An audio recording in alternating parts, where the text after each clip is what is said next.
गेल्या 3 दिवसापासून कोल्हापूर शहरासह मातकाठ्यावर मुसळधार पाऊस पडत आहे।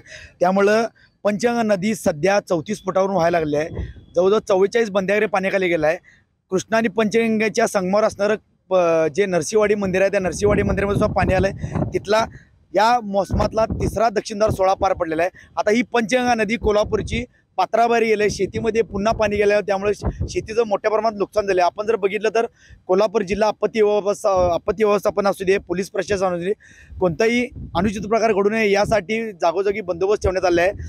जर असा पाऊस जर राहिला तर पूर परिस्थिती पुन्हा गंभीर होण्याची, गेल्या महिन्यात जो पूर आला होता तोच पूर पुन्हा येण्याची भीती सध्या वर्तवली जात आहे। येणाऱ्या काही दिवसामध्ये गणपती सण असल्यामुळं सुद्धा खबर गेलं आहे, पण गेल्या 2-3 दिवसापासून पाऊस पडत असल्यामुळे पंचगंगा नदीने आपले पात्राबाहेर आल्यामुळं सध्या भीतीचं वातावरण सध्या पसरलं आहे। शेतीचं मोठं नुकसान मोठ्या प्रमाणात झालेलं आहे। त्यामुळं कुठेतरी पूरग्रस्त नागरिकांना धास्ती आहे। दरवेळेला पुराची परिस्थिती भयानक असते।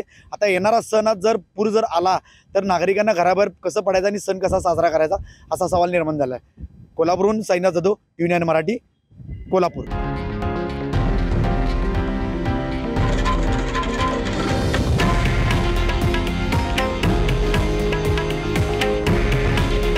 हे आहे देशातील नंबर 1 न्यूज नेटवर्क आणि आपण पाहत आहात TV9 मराठी।